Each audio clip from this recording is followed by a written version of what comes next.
Jadi kalau Anda sholat kok masih sering salah, dan saya yakin semua orang juga gitu, kalau nggak nabi, nggak wali itu ada ya kesalahan-kesalahan yang tidak fatal-fatal banget, karena ada kebaikan yang Anda lakukan, yaitu ketika Anda dipanggil, Anda istijabah, Anda mengiyakan dengan menghadap. Ya, itu sudah bagus. Nah, setelah menghadap ternyata disuruh apa itu tidak nurut. Disuruh apa gak nurut itu satu kesalahan yang tidak mengganggu poin pertama tadi, Anda menghadap. Sehingga banyak cerita di hadis-hadis, ada sahabat yang zaman itu tidak soleh-soleh banget. Zaman itu ketika Nabi, saya ini mau sholat ya Rasulullah, tapi jangan diminta berhenti dari begini-begini. Beliau menyebutkan sekian kemungkaran sahabat tadi. Nabi komentarnya itu sayan hahumayakul. Nanti kalau sering sholat lama-lama ya nggak begitu itu.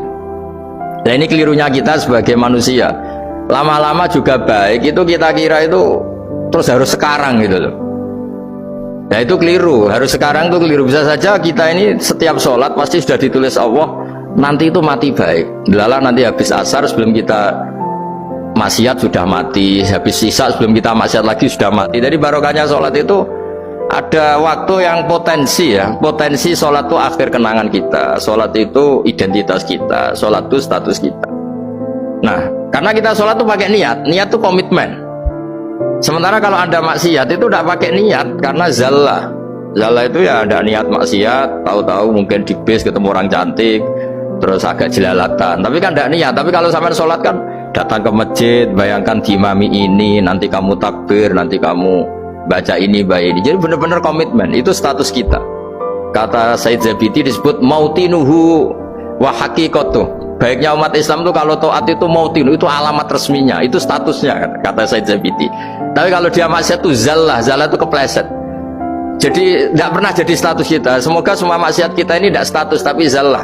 Tapi ketika taat itu status hakikat kita, maka fal'ubudiyah ya haqiqatuh wa mautinuhu wa dzatuh. Ini kata Said Abdul Az-Zabidi pengarang Itham. Orang Islam itu orang yang ketika ibadah itu identitasnya betul, ketika ibadah itu Allahu Akbar, dia berharap rahmatnya Allah gini-gini. Nah, ketika salah dia zallah, dia ngantor ya ada niat korupsi, dia ingin memenai negara ini, dia nyai juga gak ingin macam-macam gitu.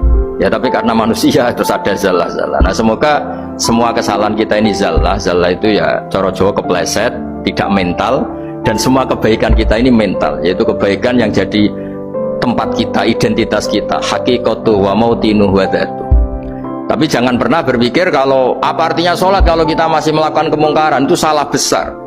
Sholat itu wajib, dengan Anda sholat itu sudah mengurangi kemungkaran Anda, karena Anda tidak melawan ketentuan Allah Ta'ala.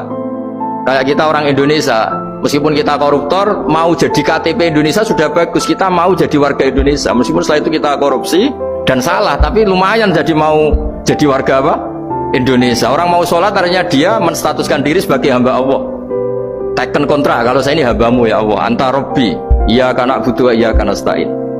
Soal salah ya salah aja, yang sama, kita tetap warga Indonesia meskipun kita salah, meskipun kita koruptor, meskipun kita salah, tetap aja warga Indonesia yang berhak mendapat jatah makan meskipun di penjara, meskipun apa, sama, kita ini hamba Allah yang mengakui kalau Allah itu Tuhan, kita hamba. Dan barokahnya pengakuan itu insya Allah di cerita-cerita syafaat, kalau kita dosa atau apa insya Allah dapat syafaatnya Rasulullah SAW, karena kita tidak pernah lari dari status kehambaan. Ini yang harus dipegang, makanya status kehambaan ini nggak boleh hilang. Kita harus sering bilang Robbi, Robbi, Tuhanku yang merawat aku, yang memberi aku. Dengan demikian kita menjaga status kehambaan kita, dan status hamba ini yang menjadikan orang layak masuk surga, yaitu fadkhuli fi ibadi, kamu harus resmi menjadi hambaku, baru ada perintah wadkhuli jannati. Kalau menjadi hamba aja nggak mau, kita punya keangkuhan, punya keinginan yang mulu-mulu, sehingga seakan-akan kita ini Tuhan, nah, itu tidak menghamba. Kita harus fadkhuli fi ibadi, baru wadkhuli jannati. Ya, saya kira demikian, semoga ini manfaat.